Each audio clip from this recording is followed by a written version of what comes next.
Welcome to another episode of Halftime Adjustments. Your host, Eddie Arnell, and my fellas, J. Lou and G. Witt. What's happening, gentlemen? Tighten up, baby. Tighten up. Tighten up. Welcome to another edition. And here we are. You know, we've made it, guys, through a full preseason. Feels good, you know what I'm saying?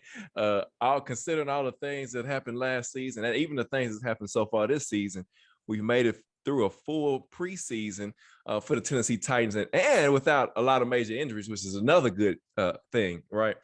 And so, I mean, just some things just over the weekend, guys, because it was a full slate of football on every level this weekend. And I was just wondering if any of you guys caught any of the other games that was out there. You know, we had Alcorn State, you know, they had Eddie George on College Game Day, which was cool, man. It was talking about Steve McNair. I don't know if y'all got a chance to see that or not. A lot of high school football. I know Jay Lou, you was watching the block down there in Memphis play ball, man. College, yeah, man. NFL. My son's team, man, we had a high school football game. They had a basketball score. I've never in my life seen a final be 74-69. I think it was over 1,500 offense racked up in one game. So what happened to the defense, man? They fell asleep. Like literally, I've never seen it in my life. So yeah, a lot to see over the weekend. G, did you see anything else besides the Titans play this weekend? Actually, I did not. Saturday I was pretty busy. I had a lot of running around to do, so I didn't get to see anything. No, I didn't even get to watch any soccer this weekend. So you know I'm struggling.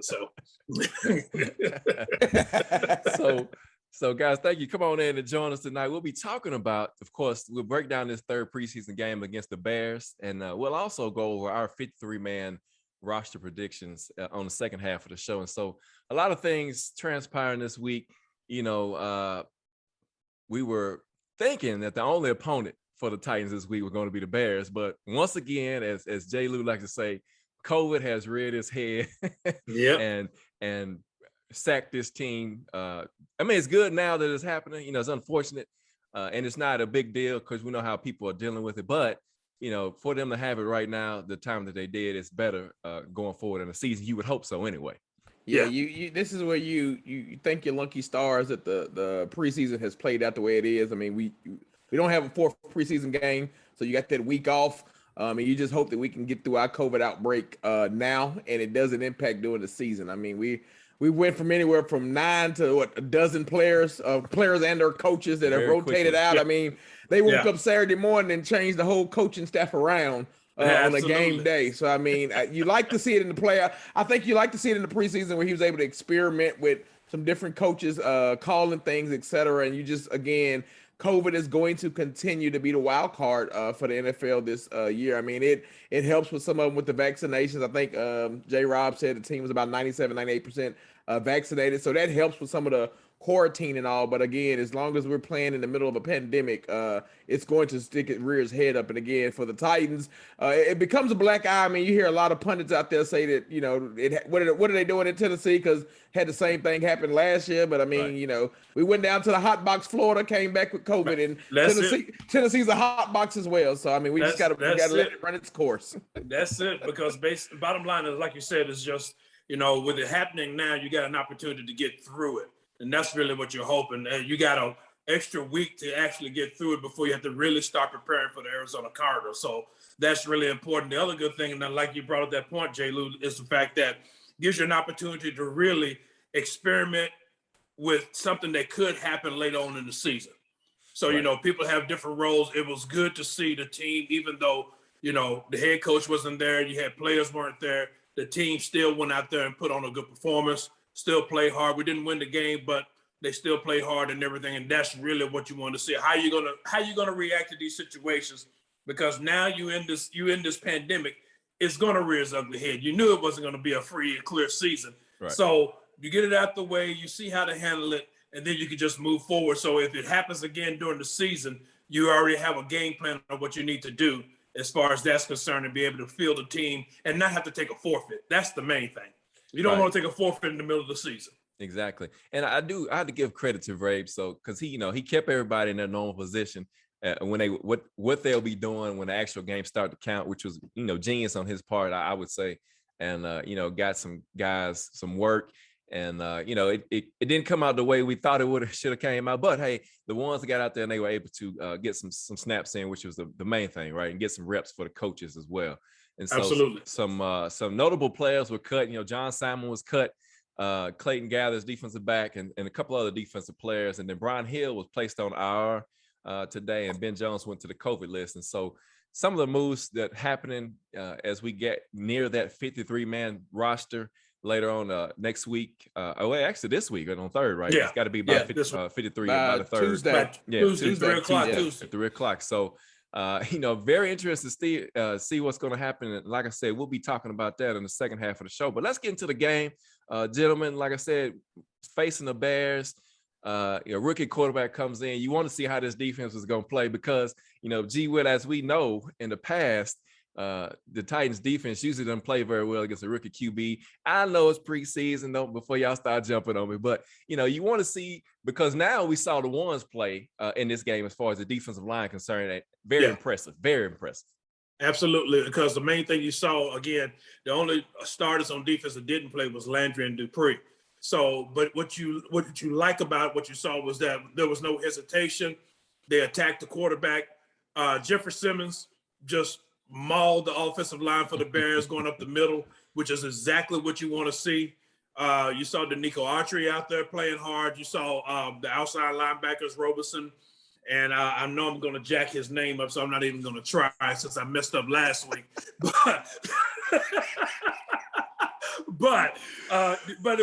was actually Molden. good. You saw Molden out there with the ones. And you like the way he played. Yeah, he made a couple of small errors and everything. But other than that, though, man, it was a good performance by that first-string defense, which is what our biggest offseason worry was. Right. Let's be honest about it. That was our biggest offseason worry. And I think going into the season, we have a little bit more confidence in our defense and looking forward to seeing what they're going to be able to do when the live bullet starts happening. Yeah, I think one thing that Molden showed is his football IQ. If you go back and watch some of the games, he's now in a position where he was putting people in position, calling some defensive coverages and all. And, we're talking about a rookie who's just now jumping in and getting his feet wet. He's definitely, I believe without a shadow of a doubt, he's our day one nickel starter. And I mean, you think about the league now, the nickel cornerback plays on the field the majority of the time. Everybody's coming out in 3 wide. So I think to see him solidify that down, you saw Fulton continue to me be impressive out there. So when the ones was on defense, I think they did their job. Big Jeff, watch out for him this year. Like he's a man on a mission. Yeah, he's on a mission. And then Eddie, I got to see your boy out there, Danico Autry, finally. Again, you saw this defense gel. And again, you see the communication.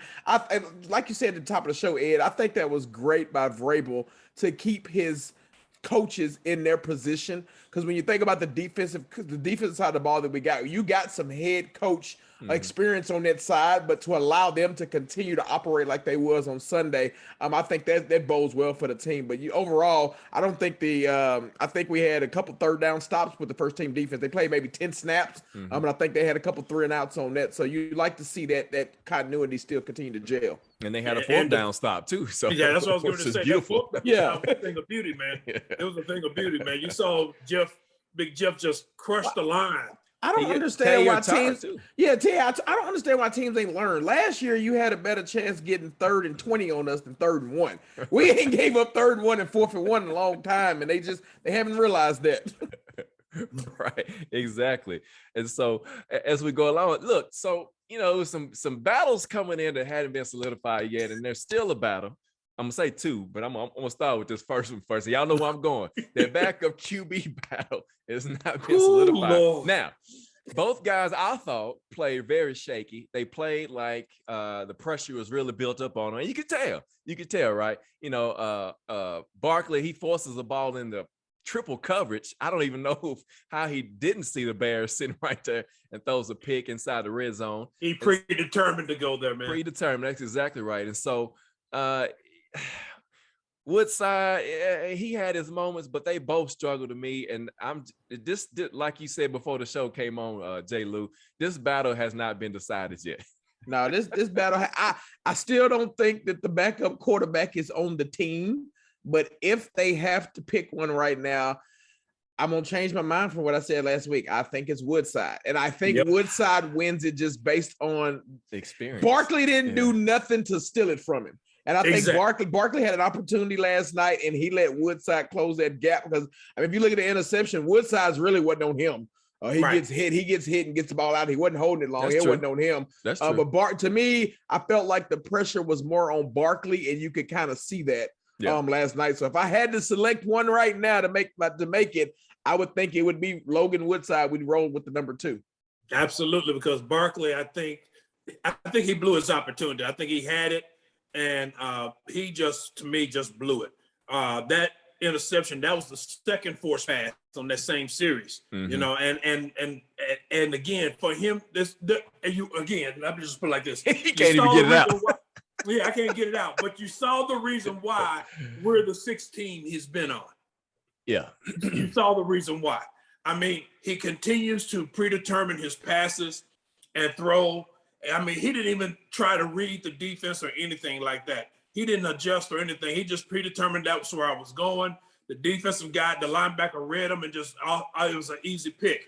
Like you said, with Woodside, his pick was more on the offensive line because they got pressure on him. Right. But again, I just think that Woodside, I'm like you, Mr. J. Lou. I think if they're gonna pick one, it's gonna be him based on his time with the team. And actually, I'm gonna disagree with you a little bit, Eddie. I think he actually played.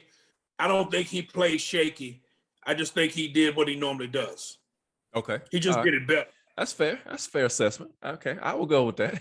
but like I said, I think Woodside, just because of his being familiar with the system, and they know what he can do. And, you know, the way Barkley looked last night, it was a done deal at that point.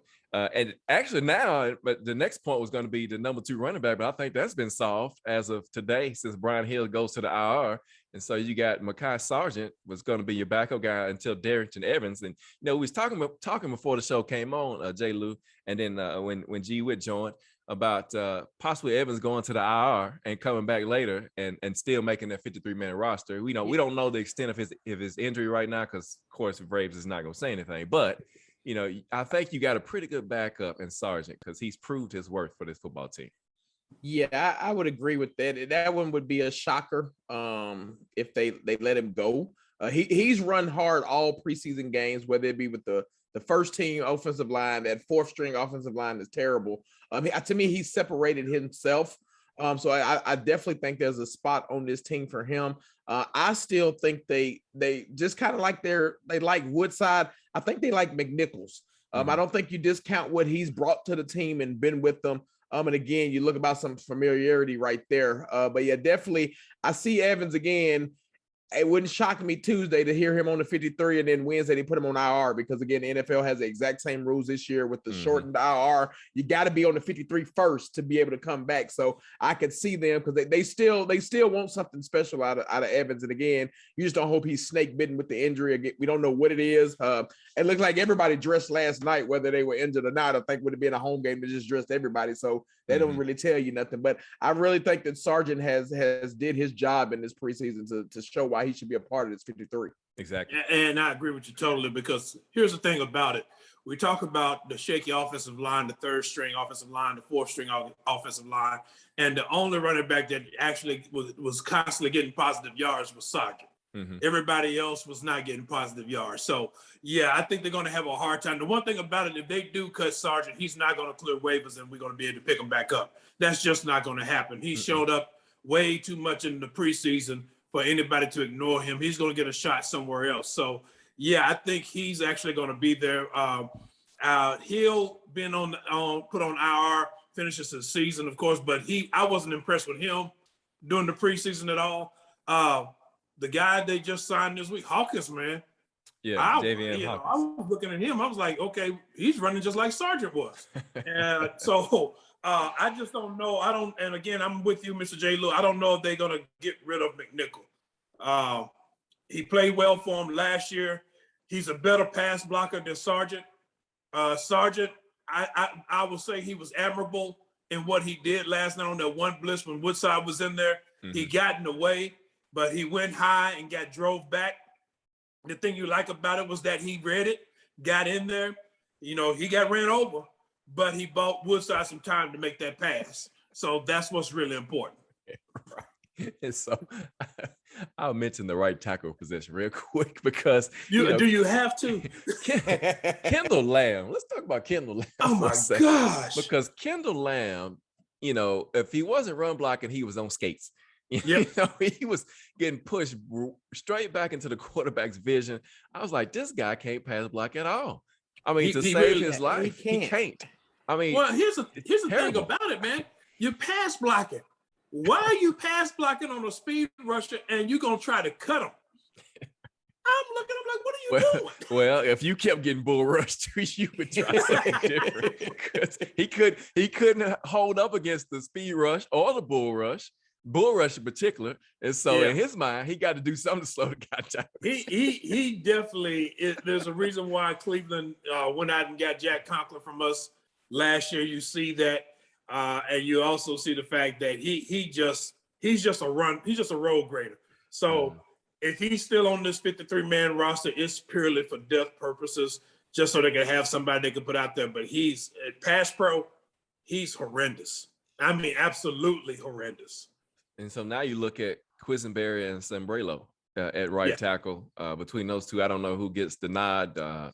We'll see. We'll see what happens. You know, they like both of them. They both played some quality reps last year until Sembrello got hurt, and so a lot more to come. I think the waiver wise, it's gonna stay hot as far as right tackle position is concerned. Oh yeah. So you know, we'll see what happens. But let's get into the game and kind of talk about it for a little bit. You know, the defense finally gave up a touchdown in the preseason. Everybody wanted to see what was going to happen. In fact, they gave up 3. You know, one of the Bears scores was a pick 6. But, you know, and somebody mentioned in the comments that they brought in Nick Foles, you know, in the second half pretty much, or, you know, in the second quarter, whatever it was. And, you know, you got a veteran QB, some young guys. So he's going to take advantage, right, in some situations. But the defense was still aggressive. They were still penetrating the pocket, still tackling. And so what did you guys think looking at the defense last night? A different opponent, a young quarterback in Justin Fields, and, you know, gave up some yards, gave up some points. Really didn't give up that many yards, 252, which is pretty good if you hold an NFL team to 252 yards. But your assessment on the defense last night? I think you saw, especially near the beginning of the game, and even through the midway through the second quarter until Justin left, I wanted to see how we would handle containment. Because again, when you look at our schedule, we got Kyler Murray, we got Russell Wilson the first 2 games. Right. How could they handle containment? And to me, they did a good job. He scrambled, it was better. When he scrambled and got away, I don't really remember him breaking off a long one. But I felt like folks were in position from that standpoint. So I was glad to see that piece of it. And again, the aggressiveness, like you said, Ed, I seen another zero blitz last night. We continue to do that weekly. I think the one area of concern that I'd had last night would probably be still our coverage on tight ends. That little tight end from Harvard or wherever, Princeton, that they kept talking about in a game that had 3 touchdowns. He was eating us up. He was lighting up the linebackers. And I mean, he's been a Titan fan forever. You know, that's always been Achilles' heel is covering tight ends. So let's see if we sure that up a little bit. But I think overall you had more of the 3rd and 4th string, maybe 5th string play. So it doesn't shock me that you see some of the things you saw. Because again, Nick Foles beat Tom Brady for a Super Bowl. So he should carve up the 4s and 5s when you look at it like that. He should carve them up that way. So, but I think overall the defense, from a preseason standpoint, to me, the defense could walk away knowing that what they put on film, what they've done on practice since June, I think it's going to translate into what we see come the regular season. Exactly. And I somewhat agree with you. I the 1st and 2nd string defense I thought played really aggressive. I thought they attacked the ball. They attacked the quarterback. Like you said, the containment issues, it really didn't rear its ugly head till later on in the first half. I think for the most part, they really did a good job containing them. A couple of times they lost contain, but they, again, kept him from running all over the field and everything. They did, move him towards the sideline, get him out of there. There was a couple of times that touchdown pass he threw to the tight end, he got out the way. But again, that's just one of those things that's going to happen. My biggest problem, though, even though it was Nick Foles, that 3rd and 4th string defense was concerning to me because it looked like for a minute they just completely just said, well, I'm not making the team, so I'm not really going to try hard. And that, you know, and I will say this, when they had those, that drive where Chicago got down the field on penalties, you know, the pass interference and then the unnecessary roughness. And after they scored that touchdown, it seemed like what happened is when they came to the sideline, I think the veterans went over there and talked to them like, look, y'all can't play like this. And I will say after that, they played better. They still got carved up, but they played better. But that's a concern for me is that, you know, you can't have that letdown. I mean, not with effort. You know, I can understand a veteran picking you apart, but you still got to have effort and you still got to maintain your cool. You know, you still got to maintain your cool. That unnecessary roughness penalty was totally, you knew that was coming. Yeah, you knew it was coming. Yeah, he body slammed.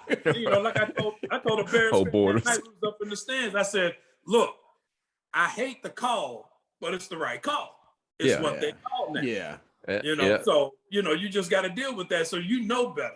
It's just like the pass interference penalty. I'm like, dude, if you just turn around, you making a play on the ball. Instead, what do? You run straight into the man. Yeah. You know, it's just those head games, man. That's really what was frustrating to me last night.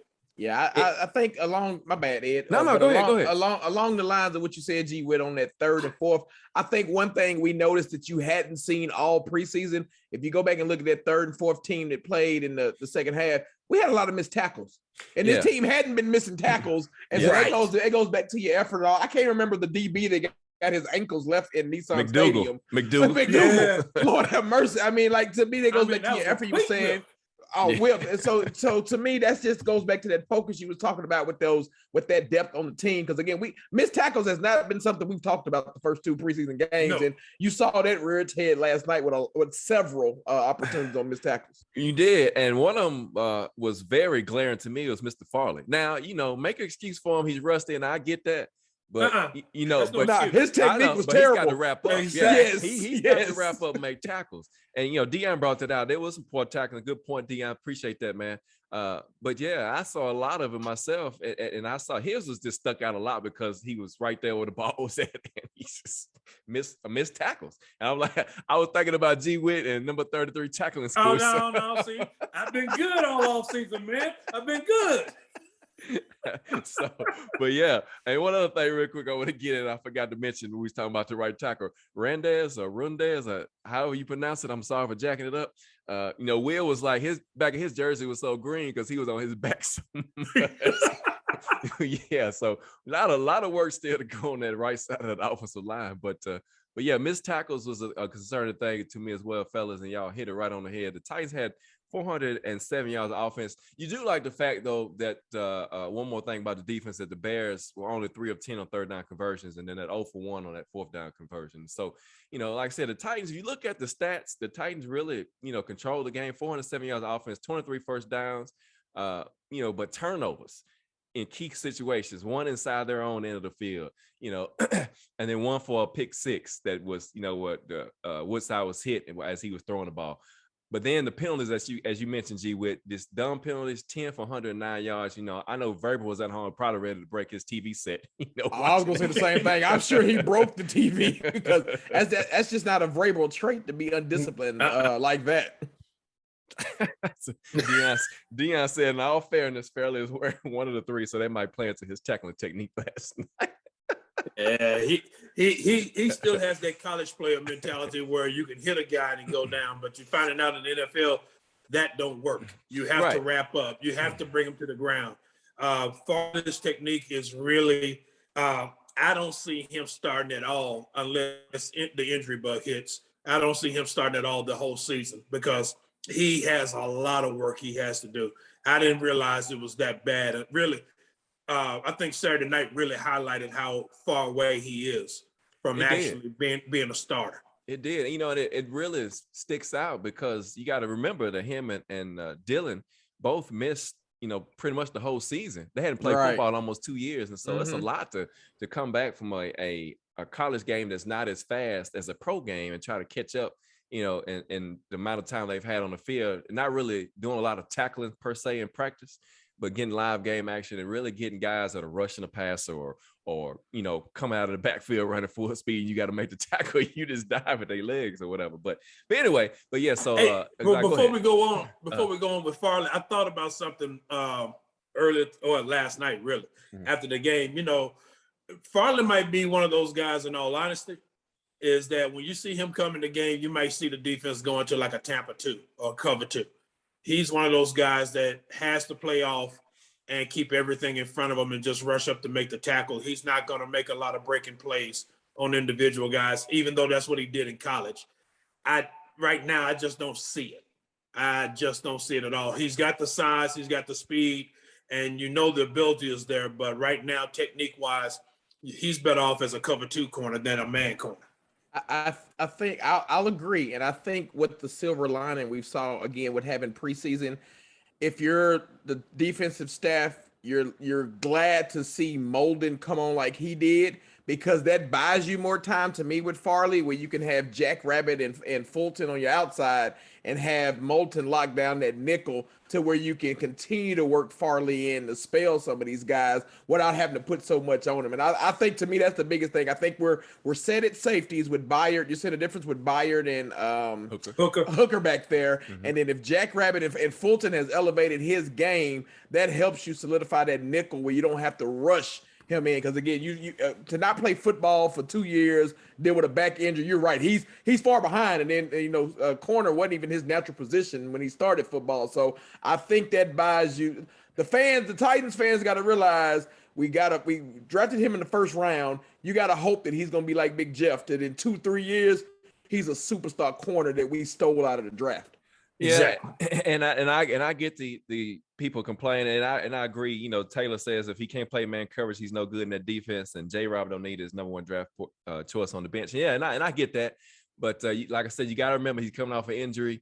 He hadn't played in a couple seasons, and he's just not there yet. He's just not there, and like you said, J. Lou, the potential's there. The sky's the limit. Yeah. He can run. He can cover. It's just right now he's just not ready. And like you said, G, I think you won't see him unless somebody gets hurt.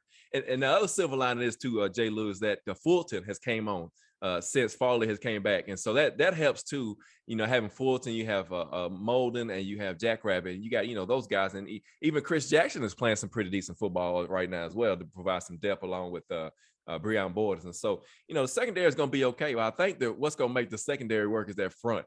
And that front absolutely is what's going to be the key. And so, we saw the first team offensive line last night, guys. And what did y'all think? For the limited time they had, you had Taylor out there, LaJuan out there running around, jumping, running downfield on the run plays. Man, you got to love that. But hey, Sappho was mean last night. He made some crushing blocks. So what did y'all think about that first team O-line the first time we got to see him all season, right? I think that Derrick Henry was glad to see it. I think we're going to see a lot of run left during the season. Exactly. And I think the one silver lining you have, again, 4 out of 5, I think, are going to be solidified. And if I only got to worry about having protection on that right tackle spot, that's not bad. I mean, it's not Tannehill's blind side. So I think that bodes for as well. But I think you're going to see a lot of run left and a lot of run up the middle. And to your point, Saffold was mean. Like that left side, it was glad to see. I think they played 10 snaps, but you're glad to see that, to see both of them and see the centers, Ben Jones as well, be able to do that and see what that offensive line can do with a good push. Yeah, exactly. And that was the thing that I was impressed with most of all, was how well they were in sync, how quickly they got in sync, even with Quesenberry playing the right tackle. I thought that was really good. And it was good to see Taylor LaJuan out there with his athleticism. That one run by Sargent, like you said, Eddie, he went running down the whole sideline, and was just hyped up, ready to go and ready to play. So I thought the O-line did a good job. And I think it was just a great showing by them, even if it was only for about 10 plays. But I think you saw exactly what you wanted to see. Like you said, Sappho was just being mean out there. And the good thing about it, they was going against the Bears' number 1 line on defense. Mm-hmm. And that's really was a litmus test for me, because the Bears' defense is no joke. Let's just be honest about it. Yeah. And I thought they actually did the job well against them in pass protection and in running the ball. So it's going to be interesting to see. I know Derrick Henry's looking at that. It's like, man, we might have a little something here because they were getting, let's put it like this. What you want to see on your offensive line when they run the ball, can you move the line of scrimmage? Right. They were moving the line of scrimmage. You know, they were getting the 1 yard, the 2 yard. They were giving up 1 yard just in the push from the offensive line altogether. That's what you really want to see. Exactly. And one thing Taylor was asking about was the backup center. So he's talking about Munyer. Munyer got rolled up. He's got an ankle injury. You know, he's been playing with the ones that we was talking about that before the show came on. Banwart, which is the undrafted rookie, plays well. Is also so who makes the roster spot for that backup center? You know, we would rather not see Munyer, but he's been playing. He's got 4 years in the league. He's got the experience, and maybe that's what they settle on. But to us, we all agree that he's not the guy to be the backup to Ben Jones. No, not at all. He's a turnstile, and I think and he tends to get run over a lot. Whereas I was watching Benwood, and I thought he played strong throughout the whole time he was in there because he ended up playing the majority of the game. Right. And I just thought he did a great job playing center. I thought he held his position well. And again, he was in there going against the number 1 line for Chicago as well. And I thought he just played well. So I'm not sure, like I said, we don't know what they're going to do. With Munyer getting hurt, I mean, Banwart may have his way in. I mean, you know, because when I saw him go down, I was like, okay, come on, 67, show me what you can do. And he actually got in there and did a good job, I thought. Right. Would whatchamacallit not play as part of the backup center? My guy that just came off Brewer. Yeah, Aaron Brewer. He's got him off the pup center. list. So yeah, I think if you get him off the pup list and he can make it, you just hope that you don't need him quickly where he can get his stuff back from a condition standpoint. But he's definitely miles ahead of the other 2 guys. And he's done it in the past. So I think they got that depth there with him. Yeah, Brewer's your guy to back up, not only center, but he's also your guard backup as well. And until we get Rendez ready to go, but yeah, so we got a solidified number 2 there at the center position, and so yeah, we somebody mentioned the Bears tight end as Quanye, but yeah, he was giving us problem at Jan Jackson, the middle linebacker. We know he's not gonna make the team. He can't even cover. So, but he was getting toasted, and so. Man. But yeah, and also the O-line looked good. The defensive line looked well. Good to see the Negro out there, like you said, J. Lou, man. That's my guy. He was causing havoc on the end, penetrating the line. Him and Jeffrey Simmons, man, T.L. Tart, man. Those guys, man, I just can't wait to see it all together. You get Bud out there, you get Harold Landry off the COVID list and come back. And so, man, this is going to be a treat to watch. And you know, it's going to be exciting to see this defense when they're full speed with everybody in position. You know, and so Mekhi Sargent, we can't say enough about him. Very hard running back, and Javion Hawkins. And so, you know, that's pretty much the game. You know, Nick Foles came in and he had his way against the 3s and the 4s, and we mentioned that.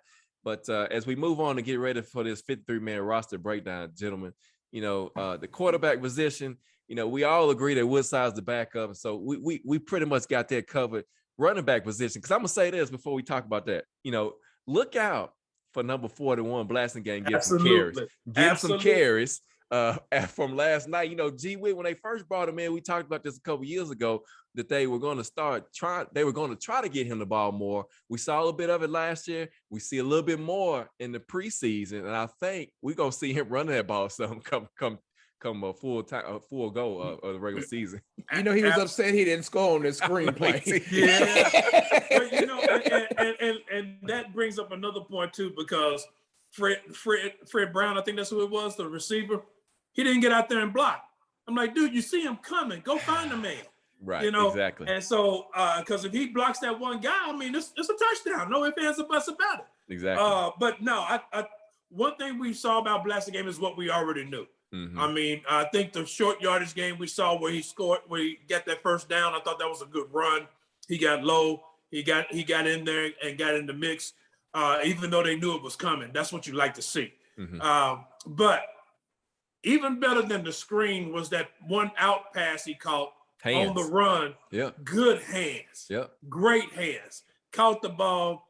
I think if Barker gets the ball to him a little bit earlier, he might have got the first down. Mm-hmm. I don't think the guy would have caught him. Yeah. So, I think Blasingame is definitely there. I think he's going to be strong. But, it's just crazy, man. The key is going to be Sargent, man? What are they going to do with him? Because you can't cut him. Yeah. No, Bet he on can't. Ben. No, Deion. So we all agree that Brian Hill is not going to make the team. Wasn't impressive to any of us, and so you can't cut Sargent. I agree with you. We count Hill out. You got Henry, you got Evans is probably going to hit the R, like we said. Sargent, that's 3. Blasingame, and I'm gonna tell you what, it's gonna be hard for Mr. Torrey Carter not to make the team because of special teams.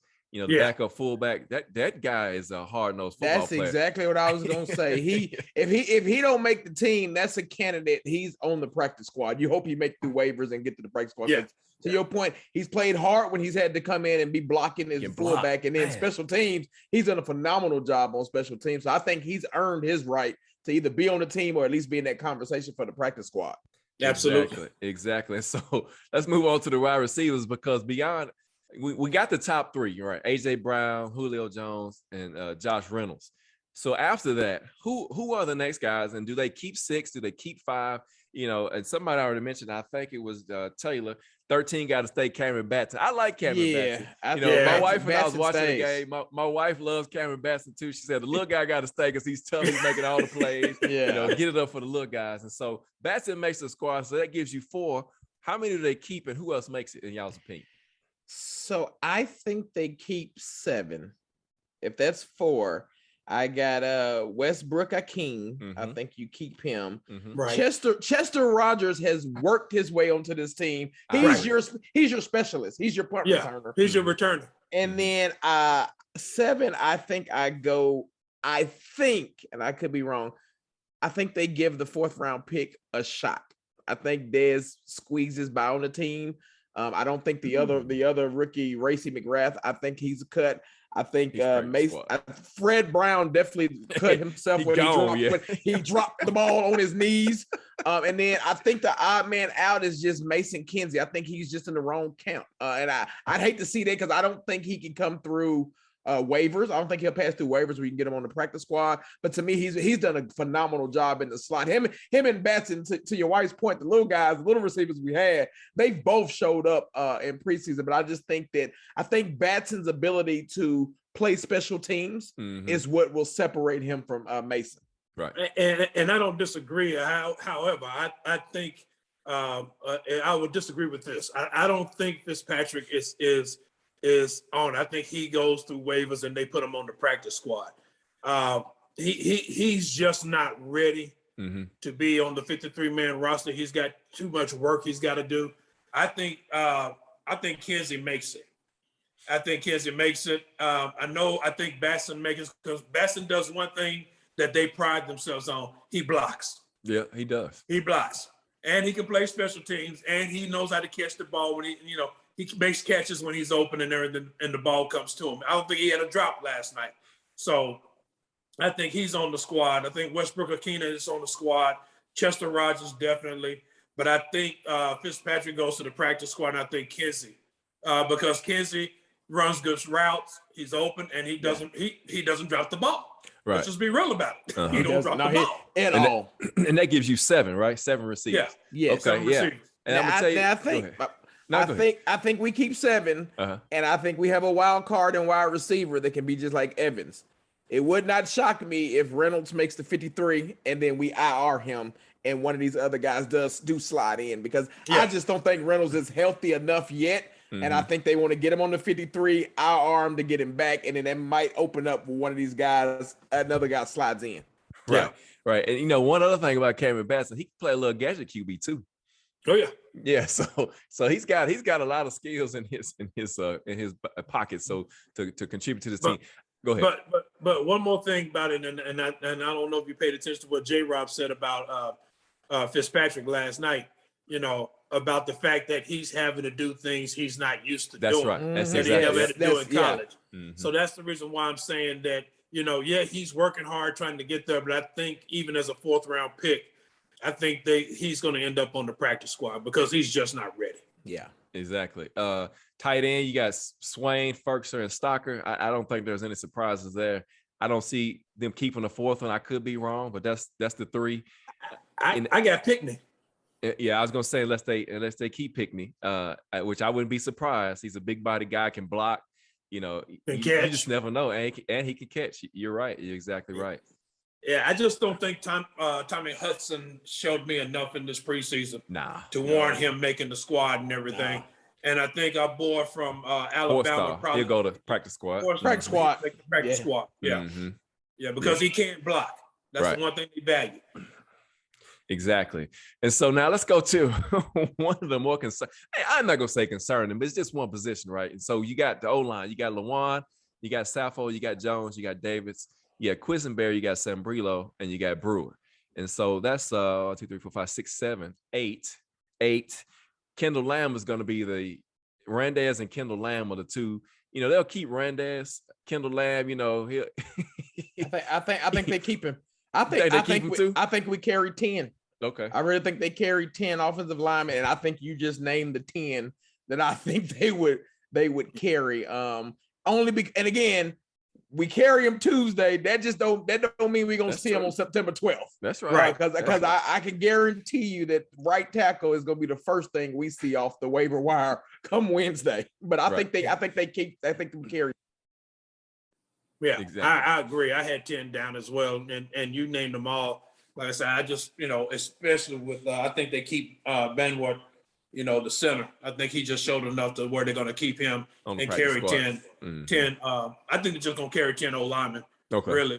And, I just think that's that part of the 53-man roster. I think that's just what they're going to do. Right. They're going to keep 10 mainly because that right tackle position is just not settled. I think if that was settled, then you probably see it cut down to 8. But right now, it's going to be 10. Exactly. Agreed. As we move on, and so defensive line. So you got Simmons, Tart, Autry. That's 3. Murchison's 4. I got Naquan Jones making it 5. And because of injury to Pico and Kohler, because Kohler was playing well, he got injured against against the Falcons. And Pico, I really liked him, but he's on the IR as well. It's going to come down to Anthony Rush and Hamilton as the other two. And I got them keeping 6 defensive linemen. To me, I think that's good depth. It might be too many. I'm not sure, but that's just my thoughts. What do y'all think about them? I got 6, and the only difference I have in you, I think Naquan becomes a practice squad contender. Okay. And I slide Hamilton and Rush. And I think Rush's size 6'5", 350. To what you just said about Pico and the other guy being out, I think that slides him in. But I also have the number 6. I just have Naquan being a practice squad contender. Gotcha. And I just basically have it at 5. I if anything, I don't think Rush makes it. I would say Hamilton is probably the one who's going to make it and make it 6. And then it could be like you said, J. Lou. It could be that Naquan Jones goes to the practice squad. I just think he's played well, and for a guy his size, he has great speed, and I just think that's something that you just can't replace. So I just think that he makes the squad. It's going to come down to him and Hamilton as far as who's going to be active the whole time. I basically had 5. I didn't have 6. All right, and so let's move on, man. Keep rolling. So the linebackers we got. Of course, we got Bud Dupree, Harold Landry, Jayon Brown, David Long, Rashad Evans is 5, Roberson 6, and I think the last one you keep is Denny Yai, outside linebacker from Pittsburgh that plays special teams. I think he's earned his spot as far as getting some playing time on the field other than special teams. And so I think that's your core right there. That's your linebackers. That was that many? 7? 7. I go 8 because I think both rookies make it. I think Monty Rice has earned his. I forgot about Rice. So you're right. Yeah, I go 8. I agree with what you got. I go with those 8, and we know they cut one today. Simon was cut today, so that cuts that down. But I think we keep 8 at that core. Yep. I actually went 9. I had and again, Rice is the only question mark for me, in all honesty, and not so much that he can't play. I just think it's just another one of those deals where you see a rookie who's strength-wise is going to struggle on Sundays. I think he just has to build his strength up. I watching him in the preseason, he has problems bringing people down. So I think strength-wise, or it could be just technique-wise, because he tends to tackle high a lot. But I think that's his biggest issue right now. And I had him making the squad, but that's the only question mark I had as far as. But Weaver's definitely on there. Rashard Weaver's going to be on there regardless. Yep, Weaver as well. And so, you know, I'm with you, Frank. We only get 53 spots. I think we had. So, yeah, it's gonna be tough. It's gonna be a tough cut. But I agree with you, Rice and Weaver. They definitely gonna be on this football team. Weaver alone proved he deserved to be on this team and that against the Falcons. I mean, he hadn't had as many explosive plays as he did in that game. But I think he was much better last night too against the run. Yeah, when you go back and just watch it, he played the run very well last night. That's right. I was getting ready to say that his run defending has really improved from week to week, and I think you'll see him get a lot more playing time, particularly if you look at it how they got him in that rush position on the inside in those situations. Yes. So a lot of different things Bowen can do with this defense. Yeah, man. you'll see him on third down quite a bit, you know, because he can be outside, inside. He can play with his hand in the dirt. So I think that's what I said. He's gonna be on. I think he's gonna be on there. Yeah, definitely. He's definitely on the team. Yeah. I forgot to put his name on that. So DBs, you got Jack Rabbit, you got Fulton, Farley, Borders. I got Chris Jones and Chris Jackson. That's 6. What y'all think? I think we keep 8 because of course Elijah Molden. Because you include safeties. Oh, you're doing safety, just DB. Yeah. Okay, so you're just doing corners. With those corners, and I think I'll go with those. Jackson, I think, is another candidate for this tricky IR. He's the reason that Molden's gonna start because he's had an injury, and again, with them not placing him on IR yet, I think that they'll slide him onto the 53, then slide him to the IR that can get you somebody else in. But I don't disagree with anybody you named right there from the cornerback spot. No, I don't either. I had basically just 5. I didn't include Jackson, but the other ones were right on point with Jack Rabbit, Fulton, Molden, Borders, and Farley. You know, that's who I had. I didn't have Jackson making it, but I agree with Jay Lou. It could be a possibility where he actually makes the squad, then gets put on the IR, and then so he can come back. But he's not going to replace Molden right now. No. Molden's your nickel corner, definitely. Molden took that spot. He took that spot. You're right. Molden, he took that spot. That's he opened the door and he ran. Slid right in. That's right. He didn't just walk in. He ran in. Right. And so safety, and I'll do both of them together just for time's sake. You know, Bayard, Hooker, of course, Molden, and Cruikshank. I mean, that's all I got. Brady Breeze goes to the practice squad if he makes the team. He might not even make the team at all. So I don't have Cruikshank. You don't have Cruikshank? I have Cruikshank being a victim of just not getting the playing time. I actually put the veteran McDougal from a backup safety standpoint over him. And I know Cruikshank. What about Farley? No, I don't have Farley making it. Okay. I don't have Matthias making it. No. I think Cruikshank, I think he's lost his spot as a gunner on the team. And I know he's fantastic at it, but I think Nick, the wide receiver, I think he's one of the ones that's been a gunner, and they've had another one there. I think Cruikshank's gonna be the odd man out. That it's always one player that you're like, okay, they should be on the team. Right. He's my one that I think that they cut, and you're like, wow, I forgot that he got cut. Well, I'm gonna disagree with you on that because I think Cruikshank he actually makes it, especially from what I saw on special teams last night. You know, they got guys that get down there, but they don't attack. You know, and that's one thing Vrabel's been harping on. He's like, they're running down there, they're getting down there, but they're slowing up. You know, you can't slow up. And one thing about Cruikshank, he doesn't slow up. He goes out, he times it perfect, he goes and makes the tackle. So I think overall, just looking the way the special team played, he's going to be on there, and he's decent. He's always been good, even when they go to dime package. So I think his value is there. I think they missed him last year.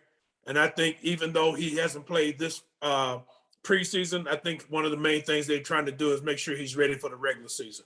So they want to make sure he didn't get hurt or anything. So I had the safeties as Bayard, Hooker, and Cruikshank. Definitely not Matthias Farley. He didn't show me anything. I'm just saying for all. special teams. Period. Yeah. Not even on. He didn't show me anything on special teams, man. Yeah.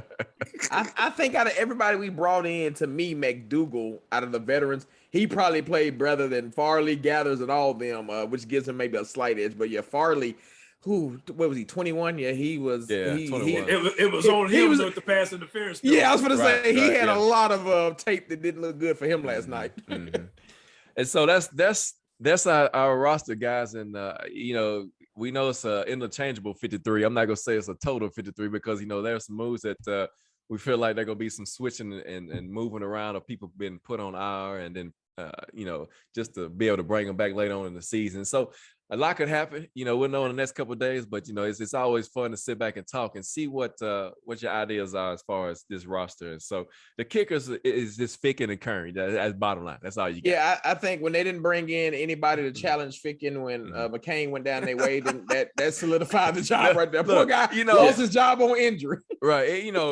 G, Taylor had to ask about the kickers, man. So I got to say something about the kickers, man. Okay. But no, okay. I agree. I don't know if they try to bring McCann back and put him on a practice squad or whatever, or what. I'm not sure, but I will say that no, Ficken didn't do anything to hurt his chances last night. I thought he kicked really well. His kickoffs leave a little bit to be desired. That's exactly what I was going to say. That one short one, I don't know if he did that on purpose or if he just miskicked the ball. But that's the one. If there's a flaw in his game, that was it.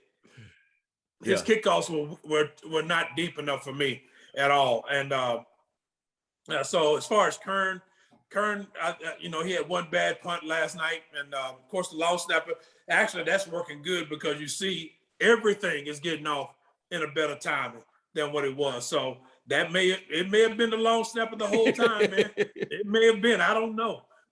He's a Pro Bowler for a reason, right? Yeah, he's a Pro Bowler for a reason. Mr. Cox. I mean, we got to remember, he was a long snapper for the best kick in the league, Tucker. Yeah, right. So we'll see how that plays for him this year. So, but I agree with you because one thing about it, and even J. Rob said it last night, man. He said even with the 53, you tell these guys the roster's not set. So he even admitted, he said what you see on Tuesday may not be what you see on the 12th.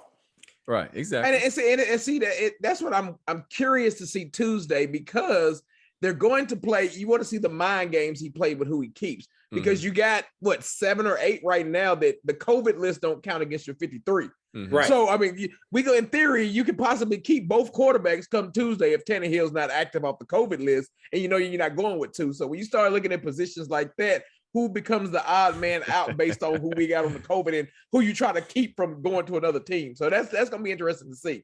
And that could be the reason why Jones got put on COVID reserve today too. Yeah. Yes. Because they were Brewers back and they keep Banward. They got both of them, and then all of a sudden you can move them to the Banward to the practice squad when Jones comes back. Right, exactly. And so with that extra week before that week 1 game, it's going to help out a lot as far as getting. It's going to be a lot of games, man. It's a lot of games, a lot of suffering. Thank y'all for joining us for another episode of Halftime Adjustments. Eddie Arnell, G with J. Lou tonight, and so a lot of questions, a lot of comments. Thank y'all for having them, bringing them in. And so, guys, that's it. Preseason is over. Without major injury, like I said earlier, and that's great. And you saw Julio get back on the field this past week, running and participating in practice, and AJ Brown, and so just waiting for all the pieces to be on the field at one time. It's gonna be impressive. Can't wait to see it. I think that's if you have to have one area of concern, I think that's the one. Yeah. Because you got a new offensive coordinator and your offense. Now, again, to G Witt's point, the offensive line might have proved us wrong last night because they ain't played all season together, and they came out and you can see that continuity with the ones. But you're hoping when we see this team September 12th that there's no drop off, no rust with the offense. And from a continuity standpoint, I think that's why we played the majority of the ones on defense for the most part have played some in the preseason. You haven't got that from the offense at all. I don't think Tannehill's thrown a pass to Julio outside of mini camp. So you're hoping that just that level of those players turns it on, and we go right in stride. That to me would probably be the one area I would like to see how the offense comes out and what we do with that starting 11. And I think that's the whole key. I think the one thing that's helping them out as far as the offense is concerned is the fact that last year they had to go through the same thing. Mm-hmm. You know, nobody played. You know, there was no preseason games last year. So the offense still came out and really had good continuity and kept the ball moving. Plus, you got a strong running game, and then running games travel. Oh, yes. Running games are again, they're a lineman's dream. You know, defense and running games. Yes. Yeah. So you know, they got a running game. That's what they're looking at, and that's, I think, what they're thinking is going to help bring the continuity and the timing together. As far as that's concerned. Derek Henry, somebody mentioned it today, look like he's gotten bigger. I was about to say the exact same thing. I was going to say, he's like, they showed him on the sideline, and I was like, either he put on a too small jersey or he has just swole up that much. I mean, really? No, I agree. I was thinking the same thing. Even his head looked bigger. It's like, yes. That visor didn't help him out at all, man. Guys, thank y'all for joining us for another episode of Halftime Adjustments.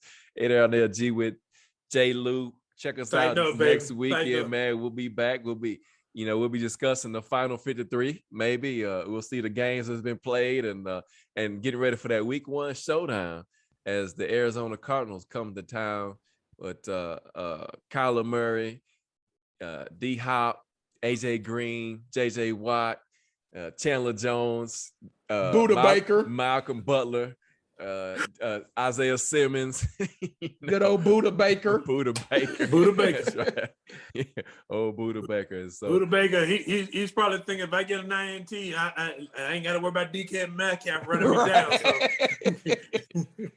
He might get ran down by AJ or somebody. Yeah, that's true. But anyway, but y'all guys, thank y'all for the love and support of the show. If you like it, share it and get us out there, and we will catch y'all next week. We are out of here. Peace. Peace.